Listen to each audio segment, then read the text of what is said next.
ਯਤਨ ਕਰ ਰਹੇ ਹਾਂ।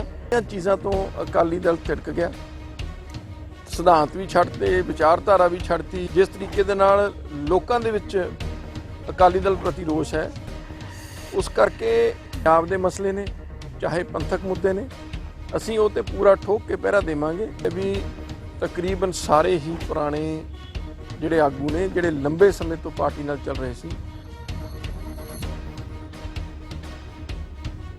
ਸ਼੍ਰੋਮਣੀ ਅਕਾਲੀ ਦਲ ਬਾਦਲ ਤੋਂ ਅਲੱਗ ਹੋਏ ਸਾਬਕਾ ਵਿੱਤ ਮੰਤਰੀ ਪਰਮਿੰਦਰ ਸਿੰਘ ਢੀਂਡਸਾ ਅੱਜ ਮਾਨਸਾ ਜ਼ਿਲ੍ਹਾ ਦੇ ਦੌਰੇ ਤੇ ਪਹੁੰਚੇ ਨੇ। ਇਸ ਮੌਕੇ ਉਹਨਾਂ ਨੇ ਵਰਕਰਾਂ ਨਾਲ ਬੈਠਕ ਕੀਤੀ ਅਤੇ ਸ਼੍ਰੋਮਣੀ ਅਕਾਲੀ ਦਲ ਬਾਦਲ ਦੇ ਖਿਲਾਫ ਪਾਰਟੀ ਬਣਾ ਕੇ ਅਕਾਲੀ ਦਲ ਬਾਦਲ ਨੂੰ ਖੋਰਾ ਲਗਾਉਣਾ ਸ਼ੁਰੂ ਕਰ ਦਿੱਤਾ। ਇਸ ਮੌਕੇ ਉਹਨਾਂ ਨੇ ਬਾਦਲ ਪਰਿਵਾਰ ਤੇ ਸਿਆਸੀ ਵਾਰ ਕਰਦੇ ਹੋਏ ਕਿਹਾ ਕਿ ਸ਼੍ਰੋਮਣੀ ਅਕਾਲੀ ਦਲ ਤੇ ਬਾਦਲ ਪਰਿਵਾਰ ਦਾ ਕਬਜ਼ਾ ਹੈ, ਜਿਸ ਵਜ੍ਹਾ ਕਰਕੇ ਉਹਨਾਂ ਦੀ ਪਾਰਟੀ ਦਾ ਨੁਕਸਾਨ ਹੋ ਰਿਹਾ ਹੈ। ਇਸ ਦੇ ਨਾਲ ਹੀ ਉਹਨਾਂ ਨੇ ਕਿਹਾ ਕਿ ਇਸ ਕਰਕੇ ਹੀ ਉਹਨਾਂ ਨੇ ਸ਼੍ਰੋਮਣੀ ਅਕਾਲੀ ਦਲ ਬਾਦਲ ਨੂੰ ਛੱਡ ਕੇ ਉਹਨਾਂ ਨੇ ਨਵੀਂ ਪਾਰਟੀ ਦਾ ਗਠਨ ਕੀਤਾ ਹੈ ਅਤੇ ਹੁਣ ਉਹਨਾਂ ਦੇ ਨਾਲ ਵੱਡੇ ਨੇਤਾ ਅਤੇ ਵਰਕਰ ਪਾਰਟੀ ਵਿੱਚ ਸ਼ਾਮਿਲ ਹੋ ਰਹੇ ਨੇ। ਕੋਈ ਅਕਾਲੀ ਦਲ ਨੂੰ ਅੱਡ ਕੀਤਾ, ਅਸੀਂ ਤਾਂ ਅਕਾਲੀ ਦਲ ਨੂੰ ਮੁੜ ਸਥਾਪਿਤ ਕਰਨ ਲਈ ਯਤਨ ਕਰ ਰਹੇ ਹਾਂ। ਅਕਾਲੀ ਦਲ ਕੀ ਹੈ? ਅਕਾਲੀ ਦਲ ਸਿਧਾਂਤ ਹੈ, ਅਕਾਲੀ ਦਲ ਇੱਕ ਵਿਚਾਰਧਾਰਾ ਹੈ ਤੇ ਇੱਕ ਸੋਚ ਹੈ।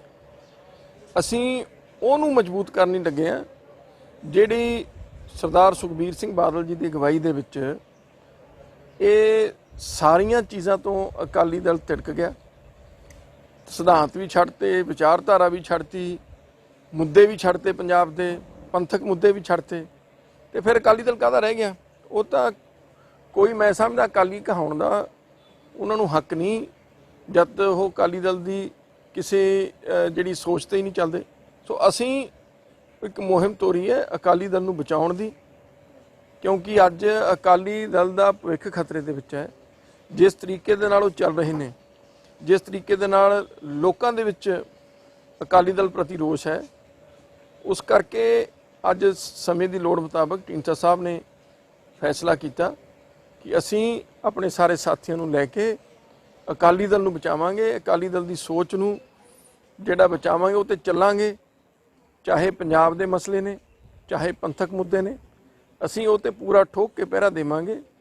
ਕਦੇ ਵੀ ਉਹਨਾਂ ਦੇ ਬਰਖਲਾਫ ਕੋਈ ਸਮਝੌਤਾ ਨਾ ਅਸੀਂ ਕਰਾਂਗੇ ਤੇ ਨਾ ਹੀ ਅਸੀਂ ਸਹਿਣ ਕਰਾਂਗੇ। ਪੰਜਾਬ ਦੇ ਮੁੱਦਿਆਂ ਲਈ ਲੜਾਈ ਲੜਾਂਗੇ। ਪਾਰਟੀ ਅਲੱਗ ਰੱਖੋਗੇ ਜਾਂ ਕਿਸੇ ਨਾਲ ਸਮਝੌਤਾ ਕਰੋਗੇ? ਦੇਖੋ, ਪਹਿਲੀ ਗੱਲ ਤਾਂ ਅਸੀਂ ਹਜੇ ਪਾਰਟੀ ਨੂੰ ਮਜ਼ਬੂਤ ਕਰਾਂਗੇ, ਫਿਰ ਸਮਾਂ ਆਉਣ ਤੇ ਪੰਜਾਬ ਦੇ ਹਿੱਤਾਂ ਨੂੰ ਮੁੱਖ ਰੱਖ ਕੇ ਜੋ ਵੀ ਪੰਜਾਬ ਦੇ ਭਲੇ ਲਈ ਫੈਸਲਾ ਲੈਣਾ ਪਿਆ ਅਸੀਂ ਲਵਾਂਗੇ। ਪਰ ਉਹ ਸਮੇਂ ਦੇ ਨਾਲ ਬਾਕੀ ਸਾਰੇ ਜਦ ਸਾਡੇ ਆਗੂਆਂ ਨਾਲ ਵਿਚਾਰ ਚਰਚਾ ਕਰਕੇ ਆਉਣ ਤੋਂ ਹਜੇ, ਕਿਉਂਕਿ 1.5 ਸਾਲ ਦਾ ਸਮਾਂ ਪਿਆ ਚੋਣਾਂ ਦੇ ਵਿੱਚ, ਚੋਣਾਂ ਤੋਂ ਕੁਝ ਸਮਾਂ ਪਹਿਲਾਂ ਸਾਰੇ ਚੀਜ਼ਾਂ ਵਿਚਾਰੀਆਂ ਜਾਣਗੀਆਂ। ਉਸ ਤੋਂ ਪਹਿਲਾਂ ਅਸੀਂ ਪਾਰਟੀ ਦੀ ਮਜ਼ਬੂਤੀ ਲਈ ਕੰਮ ਕਰਾਂਗੇ। ਅੱਜ ਜ਼ਿਲ੍ਹੇ ਮਾਨਸਾ ਦੇ ਵਿੱਚ ਆਏ ਹੋ ਜੀ, ਕਿਹੜੇ ਤੁਹਾਡੇ ਕਿੰਨੇ ਕੁ ਲੀਡਰ ਜਿਹੜੇ ਤੁਹਾਡੀ ਪਾਰਟੀ ਦਾ ਜਿਹੜਾ ਪੱਲਾ ਫੜਿਆ ਹੈਗਾ? ਦੇਖੋ, ਬਹੁਤ ਇਹ ਗੱਲ ਗਿਣਤੀ ਦੀ ਨਹੀਂ ਹੈ। ਗੱਲ ਇਹ ਹੈ ਵੀ ਤਕਰੀਬਨ ਸਾਰੇ ਹੀ ਪੁਰਾਣੇ ਜਿਹੜੇ ਆਗੂ ਨੇ, ਜਿਹੜੇ ਲੰਬੇ ਸਮੇਂ ਤੋਂ ਪਾਰਟੀ ਨਾਲ ਚੱਲ ਰਹੇ ਸੀ, ਉਹਨਾਂ ਚੋਂ ਮੈਜੋਰਿਟੀ ਸਾਡੇ ਨਾਲ ਉਹ ਜਾਂ ਉਹਨਾਂ ਦੇ ਪਰਿਵਾਰ ਖੁਦ ਉਹਨਾਂ ਨੇ ਚੱਲਣ ਦਾ ਭਰੋਸਾ ਦਿੱਤਾ ਤੇ ਫੈਸਲਾ ਕੀਤਾ। ਸਾਨੂੰ ਬਹੁਤ ਵੱਡਾ ਬਲ ਮਿਲਿਆ। ਮੈਂ ਤਾਂ ਸਾਰਿਆਂ ਦਾ ਹੀ ਤਹਿ ਦਿਲੋਂ ਧੰਨਵਾਦ ਕਰਦਾ। ਤੇ ਇੱਕੋ ਹੀ ਗੱਲ ਦਾ ਅਸੀਂ ਦੁਬਾਰੇ ਮੈਂ ਇਹ ਕਹਿਣਾ ਚਾਹੁੰਦਾ ਕਿ ਅਸੀਂ ਅਕਾਲੀ ਦਲ ਦੇ ਸਿਧਾਂਤਾਂ ਤੇ ਠੋਕ ਕੇ ਪਹਿਰਾ ਦੇਵਾਂਗੇ, ਪੰਜਾਬ ਦੇ ਲਈ ਲੜਾਈ ਲੜਾਂਗੇ ਤੇ ਕਦੇ ਵੀ ਪੰਜਾਬ ਨੂੰ ਤੇ ਪੰਥ ਨੂੰ ਪਿੱਠ ਨਹੀਂ ਦਿਖਾਵਾਂਗੇ। ਗੱਲ ਇਹ ਹੈ, ਪਾਰਟੀ ਤਾਂ ਉਹਨਾਂ ਦਾ ਉਹ ਕੀ ਲੱਗਦੇ ਨੇ ਪਾਰਟੀ ਦੇ, ਪਾਰਟੀ ਸਾਡੇ ਬਜ਼ੁਰਗਾਂ ਨੇ ਬਣਾਈ ਹੈ, ਇਹ ਕੁਰਬਾਨੀ ਨਾਲ ਬਣਾਈ ਹੈ। ਉਹ ਤਾਂ ਆਪਦੇ ਹੱਥ 'ਚ ਮੋਹਰ ਚੱਕੀ ਫਿਰਦੇ ਨੇ। ਅੱਜ ਕਿਸੇ ਨੂੰ ਮੋਹਰ ਲਾ ਦਿੰਦੇ ਨੇ ਜੀ ਇਹ ਤਾਂ ਕਾਂਗਰਸ ਦੀ ਬੀਟੀਐਮ ਹੈ, ਕੱਲ੍ਹ ਨੂੰ ਕਹਿੰਦੇ ਜੀ ਅਕਾਲੀ ਹੋ ਗਿਆ। ਕਿ ਉਹਨਾਂ ਦੀ ਮੋਹਰ ਤੇ ਹੀ ਸਾਰਾ ਕਰਦਾ ਹੈ। ਕੁਝ ਦਿਨ ਪਹਿਲਾਂ ਤਾਂ ਕਹਿੰਦੇ ਸੀਗੇ ਜੀ ਅਜਨਾਲਾ ਪਰਿਵਾਰ ਕਾਂਗਰਸ ਦੀ ਬੀਟੀਐਮ ਹੈ, ਹੁਣ ਕਹਿੰਦੇ ਜੀ ਅਜਨਾਲਾ ਪਰਿਵਾਰ ਪੱਕੇ ਅਕਾਲੀ ਹੈ। ਇਹਨਾਂ ਨੂੰ ਇਹੀ ਪੁੱਛ ਲਓ ਵੀ ਇਹ ਇਹਨਾਂ ਦਾ ਆਪਦਾ ਹੀ ਕੋਈ ਸਪਸ਼ਟ ਸਟੈਂਡ ਨਹੀਂ। ਸੋ ਉਹਨਾਂ ਦੇ ਕਹਿਣ ਨਾਲ ਸਾਨੂੰ ਕੋਈ ਫਰਕ ਨਹੀਂ ਪੈਂਦਾ। ਅਸੀਂ ਜਿਹੜੀ ਅਕਾਲੀ ਦਲ ਨੂੰ ਬਚਾਉਣ ਦਾ ਜੋ ਮਕਸਦ ਹੈ ਉਹਦੇ ਚੱਲੇ ਆ। ਨਾਲੇ ਸਾਡਾ ਨਿਜਵਾਦ ਤਾਂ ਹੋਵੇ, ਢੀਂਡਸਾ ਸਾਹਿਬ ਪਾਰਟੀ ਦੇ ਵਿੱਚ 2 ਨੰਬਰ ਤੇ ਸੀਗੇ, ਮੈਂ ਵਿਧਾਨ ਸਭਾ ਵਿੱਚ ਪਾਰਟੀ ਦਾ ਨੇਤਾ ਸੀ, ਤੇ ਫਿਰ ਸਾਨੂੰ ਤਾਂ ਛੱਡਣ ਦੀ ਲੋੜ ਹੀ ਨਹੀਂ ਸੀ। ਜੇ ਤਾਂ ਸਾਨੂੰ ਕੁਝ ਨਾ ਮਿਲਿਆ ਹੋਵੇ ਤਾਂ ਅਸੀਂ ਕਹੀਏ ਵੀ ਅਸੀਂ ਤਾਂ ਅਹੁਦੇ ਕਰਕੇ ਛੱਡਤਾ। ਸੋ ਅਸੀਂ ਸਿਰਫ ਇੱਕ ਸੋਚ ਨੂੰ ਲੈ ਕੇ ਚੱਲੇ ਹਾਂ ਤੇ ਉਹਦੇ ਤੇ ਕੰਮ ਕਰਨ ਦਾ ਜੋ ਮਰਜ਼ੀ ਕਹੀਆਂ ਉਹਨਾਂ ਨੇ ਤਾਂ ਕਹਿਣਾ ਹੀ ਆ, ਹੁਣ ਜੋ ਮਰਜ਼ੀ ਕਹੀਆਂ। ਢੀਂਡਸਾ ਸਾਹਿਬ, ਬਾਕੀ ਪਾਰਟੀਆਂ ਵੀ ਇਹ ਕਹਿ ਰਹੀਆਂ ਨੇ ਵੀ ਢੀਂਡਸਾ ਸਾਹਿਬ ਖੁਦ ਜਿਹੜੇ ਵਜ਼ੀਰ ਰਹੇ ਨੇਗੇ ਅਕਾਲੀ ਦਲ ਦੀ ਸਰਕਾਰ ਵੇਲੇ, ਬੇਅਦਬੀ ਹੋਈ ਉਦੋਂ ਬੋਲੇ ਨੇ, ਉਦੋਂ ਕੁਝ ਪਰੇ ਕੌਣ ਕਹਿੰਦਾ ਨਹੀਂ ਬੋਲੇ? ਬਾਕੀ ਪਾਰਟੀਆਂ ਜਿਹੜੇ ਦੇਖੋ ਮੈਂ ਤੁਹਾਨੂੰ ਗੱਲ ਦੱਸਦਾ, ਇਹ ਤਾਂ ਪਾਰਟੀ ਦੇ ਵਿੱਚ ਵਾਲੇ ਜਿਹੜੇ ਸੀਗੇ ਉਹ ਦੱਸ ਸਕਦੇ ਆ ਨਾ ਵੀ ਪਾਰਟੀ ਜਦ ਬੇਅਦਬੀ ਹੋਈ ਬੋਲੇ ਕਿ ਨਹੀਂ ਬੋਲੇ। ਅਸੀਂ ਪਹਿਲੇ ਦਿਨ ਤੋਂ ਹੀ ਢੀਂਡਸਾ ਸਾਹਿਬ ਦਾ ਬੜਾ ਸਪਸ਼ਟ ਸਟੈਂਡ ਸੀ ਵੀ ਦੋਸ਼ੀਆਂ ਨੂੰ ਫੜ ਕੇ ਸਜ਼ਾ ਮਿਲਣੀ ਚਾਹੀਦੀ ਹੈ।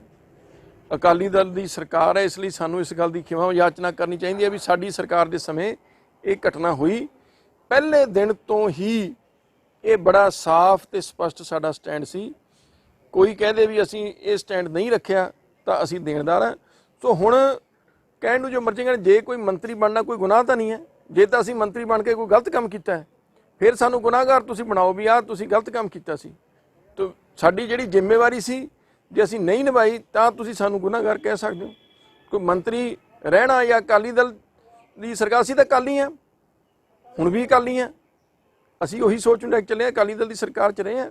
ਇਸ 'ਚ ਕੋਈ ਜਿਹੜਾ ਹੈ ਉਹ ਜਿਨ੍ਹਾਂ ਕੋਲ ਕੋਈ ਕਹਿਣ ਨੂੰ ਨਹੀਂ ਹੈ ਨਾ, ਉਹ ਹੁਣ ਇਹੀਆਂ ਜਿਹੀਆਂ ਗੱਲਾਂ ਕਰਕੇ ਉਹ ਮੁੱਦਿਆਂ ਤੋਂ ਗੱਲ ਨੂੰ ਭੜਕਾਉਣਾ ਚਾਹੁੰਦੇ। ਢੀਂਡਸਾ ਸਾਹਿਬ, ਮੰਨਦੇ ਹੋ ਤੁਸੀਂ ਵੀ ਸਰਕਾਰ ਦੀ ਗਲਤੀ ਹੋਈ ਹੈ ਇਹਦੇ ਵਿੱਚ ਕਿਤੇ ਨਾ ਕਿਤੇ, ਜਿਹੜਾ ਬੇਅਦਬੀ ਮਾਮਲੇ ਨੂੰ ਸਾਹਮਣੇ ਨਹੀਂ ਜਿਹੜੇ ਦੋਸ਼ੀ? ਦੇਖੋ ਕਈ ਗੱਲਾਂ ਤਾਂ ਹਜੇ ਸਮੇਂ ਦੇ ਵਿੱਚ ਸਾਹਮਣੇ ਆਉਣਗੀਆਂ, ਪਰ ਇੱਕ ਗੱਲ ਤਾਂ ਸਪਸ਼ਟ ਹੈ ਵੀ ਅਕਾਲੀ ਦਲ ਦੀ ਸਰਕਾਰ ਦੇ ਸਮੇਂ ਦੇ ਵਿੱਚ ਇਹ ਘਟਨਾ ਹੋਈ, ਫਿਰ ਦੋਸ਼ੀ ਨਹੀਂ ਫੜੇ ਗਏ, ਇਹ ਵੀ ਸੱਚਾਈ ਹੈ। ਸੋ ਇਹ ਦੋ ਚੀਜ਼ਾਂ ਨੂੰ ਅਸੀਂ ਨਹੀਂ ਝੁਟਲਾ ਸਕਦੇ। ਅਸੀਂ ਇਹ ਵੀ ਗੱਲਾਂ ਉਦੋਂ ਕੋਈ ਇਕੱਲੇ ਅਸੀਂ ਨਹੀਂ, ਹੋਰ ਵੀ ਬਹੁਤ ਪਾਰਟੀ ਦੇ ਵਿੱਚ ਆਗੂ ਸੀ ਜਿਹੜੇ ਇਸ ਗੱਲ ਤੇ ਉਦੋਂ ਵੀ ਜ਼ੋਰ ਦਿੰਦੇ ਰਹੇ ਵੀ ਇੱਕ ਤਾਂ ਆਪਾਂ ਨੂੰ ਸਰਕਾਰ ਦੇ ਹੋਂਦ ਕਰਕੇ ਇਹ ਅਹਿਸਾਸ ਸਾਨੂੰ ਦੁੱਖ ਦਾ ਜਾਂ ਪਛਤਾਤਾਪ ਦਾ ਅਹਿਸਾਸ ਕਰਨਾ ਚਾਹੀਦਾ ਵੀ ਸਾਡੀ ਸਰਕਾਰ 'ਚ ਹੋਇਆ, ਤੇ ਦੂਜੀ ਗੱਲ ਵੀ ਦੋਸ਼ੀਆਂ ਨੂੰ ਫੜਨ ਤੇ ਸਾਨੂੰ ਜਿਹੜਾ ਹੈ ਜਲਦੀ ਤੋਂ ਜਲਦੀ ਉਹਨਾਂ ਦੋਸ਼ੀਆਂ ਨੂੰ ਫੜ ਕੇ ਸਜ਼ਾ ਮਿਲਣੀ ਚਾਹੀਦੀ ਹੈ। ਸੋ ਅੱਜ ਵੀ ਲੋਕਾਂ ਲਈ ਇਹੀ ਮੁੱਦਾ ਹੈਗਾ। ਖਾਲਸਾ ਵਾਹਿਗੁਰੂ ਜੀ ਕੀ ਫਤਿਹ। ਸ਼੍ਰੋਮਣੀ ਅਕਾਲੀ ਦਲ ਬਾਦਲ ਹੈ ਜਿਹੜਾ ਉਹ ਆਪਦੀਆਂ ਪੰਥਕ ਲੀਹਾਂ ਤੋਂ ਭੜਕ ਚੁੱਕਿਆ ਹੈ। ਸ਼੍ਰੋਮਣੀ ਅਕਾਲੀ ਦਲ ਬਾਦਲ ਕਿਸਾਨਾਂ ਦੇ ਮੁੱਦੇ ਨੇ ਜਿਹੜੇ ਉਹ ਵੀ ਛੱਡ ਚੁੱਕਿਆ ਹੈਗਾ। ਆਰਡੀਨੈਂਸ ਜੋ ਕੇਂਦਰ ਸਰਕਾਰ ਨੇ ਹੁਣੇ ਜਾਰੀ ਕੀਤੇ ਨੇਗੇ ਤਿੰਨੇ ਕਿ ਕਿਸਾਨ ਵਿਰੋਧੀ ਆਰਡੀਨੈਂਸ ਨੇ, ਉਹਨਾਂ ਵਿੱਚ ਵੀ ਸ਼੍ਰੋਮਣੀ ਅਕਾਲੀ ਦਲ ਦਾ ਜੋ ਕਿਸਾਨ ਵਿਰੋਧੀ ਰਵੱਈਆ ਹੈ ਉਹ ਸਪਸ਼ਟ ਨਜ਼ਰ ਆਇਆ। ਇਸ ਤੋਂ ਪਹਿਲਾਂ ਚਾਹੇ ਉਹ 370 ਧਾਰਾ ਤੋੜਨੀ ਸੀ ਕਸ਼ਮੀਰ ਦੇ ਵਿੱਚੋਂ, ਉਸ ਦੇ ਵਿੱਚ ਵੀ ਇਹ ਸ਼੍ਰੋਮਣੀ ਅਕਾਲੀ ਦਲ ਆ ਜਿਹੜਾ ਉਹ ਰਾਜਾਂ ਨੂੰ ਵੱਧ ਅਧਿਕਾਰ ਵਾਲੇ ਮਸਲੇ ਤੇ ਥਿੜਕਿਆ, ਔਰ ਘੱਟ ਗਿਣਤੀਆਂ ਵਾਲੇ ਮਸਲੇ ਤੇ ਵੀ ਇਹ ਜਦੋਂ ਪਾਰਲੀਮੈਂਟ 'ਚ ਸਵਾਲ ਆਇਆ ਤਾਂ ਉੱਥੇ ਵੀ ਸ਼੍ਰੋਮਣੀ ਅਕਾਲੀ ਦਲ ਨੇ ਜਿਹੜਾ ਫੈਸਲਾ ਸੀਗਾ ਉਹ ਗਲਤ ਲੈਤਾ। ਘੱਟ ਗਿਣਤੀਆਂ ਪ੍ਰਤੀ ਜੋ ਕੇਂਦਰ ਸਰਕਾਰ ਦਾ ਨਜ਼ਰੀਆ ਉਹ ਮਤਲਬ ਉਸ ਦੇ ਉਲਟ ਜਾ ਕੇ ਇਹ ਉਹਨਾਂ ਦੇ ਪੱਖ 'ਚ ਜਿਹੜਾ ਫੈਸਲਾ ਲੈਤਾ। ਔਰ ਵੱਡੀ ਗੱਲ ਜੋ ਵਾਪਰੀ ਉਹ ਬੇਅਦਬੀ ਨਹੀਂ ਵਾਪਰੀ। ਸ੍ਰੀ ਗੁਰੂ ਗ੍ਰੰਥ ਸਾਹਿਬ ਦੀ ਬੇਅਦਬੀ ਜੋ ਉਹ ਸ਼੍ਰੋਮਣੀ ਅਕਾਲੀ ਦਲ ਦੇ ਰਾਜ ਭਾਗ ਦੌਰਾਨ ਹੋ ਰਹੀ, ਔਰ ਜਿਹਨੇ ਸਮੁੱਚੇ ਸੰਸਾਰ ਦੇ ਇਹ ਸਿੱਖ ਜਗਤ ਨੂੰ ਬੜਾ ਬਲੂੰਦਰ ਕੇ ਰੱਖ ਦਿੱਤਾ ਸੀ। ਉਸ ਸਮੇਂ ਦੌਰਾਨ ਦੋਸ਼ੀ ਭਾਵੇਂ ਮਤਲਬ ਸਰਕਾਰ ਨੇ ਜਾਂ ਅਕਾਲੀ ਦਲ ਬਾਦਲ ਨੇ ਕੋਈ ਆਪ ਨਹੀਂ ਇਹ ਮਤਲਬ ਬੇਅਦਬੀ ਕਰਾਈ ਸੀ, ਪਰ ਜੋ ਰਾਜ ਭਾਗ ਸੀਗਾ ਉਹ ਸ਼੍ਰੋਮਣੀ ਅਕਾਲੀ ਦਲ ਦਾ ਸੀਗਾ, ਜਿਹਦੇ ਵਿੱਚ ਬਤੌਰ ਰਾਜ ਭਾਗ ਹੁੰਦਿਆਂ ਹੋਇਆਂ ਉਹ ਫਰਜ਼ ਬਣਦਾ ਸੀਗਾ ਕਿ ਦੋਸ਼ੀਆਂ ਨੂੰ ਛੇਤੀ ਫੜਿਆ ਜਾਂਦਾ, ਉਹਨਾਂ ਨੂੰ ਸਖਤ ਸਜ਼ਾਵਾਂ ਦਿੱਤੀਆਂ ਜਾਂਦੀਆਂ, ਜਦੋਂ ਕਿ ਇਹ ਕੁਝ ਨਹੀਂ ਹੋਇਆ।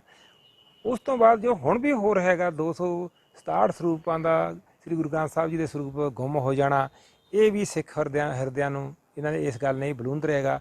ਸੋ ਇਹ ਕੁਝ ਘਟਨਾਵਾਂ ਸਨ ਤੇ ਸ਼੍ਰੋਮਣੀ ਗੁਰਦੁਆਰਾ ਪ੍ਰਬੰਧਕ ਕਮੇਟੀ ਅੰਦਰ ਜੋ ਪਿਛਲੇ ਸਮੇਂ 'ਚ ਘਪੜਿਆਂ ਦੀਆਂ ਜੋ ਜਾਂ ਐਂ ਕਹਿ ਲਓ ਟੈਂਡਰਾਂ ਦੇ ਮਸਲੇ ਤੇ ਜਿਸ ਕਿਸਮ ਦੇ ਕਮਿਸ਼ਨ ਚੱਲ ਰਹੇ ਸੀ, ਉਹ ਵੀ ਘਟਨਾਵਾਂ ਨੇ ਜਿਹੜੀਆਂ ਸ਼੍ਰੋਮਣੀ ਕਮੇਟੀ ਨੂੰ ਨਾਲ ਦੇਸ਼ ਔਰ ਦੁਨੀਆ ਵਿੱਚ ਬਦਨਾਮ ਹੈ ਜਿਹੜਾ ਉਹ ਇਸ ਰੂਪ 'ਚ ਕੀਤਾ ਜਾ ਰਿਹਾ ਹੈਗਾ।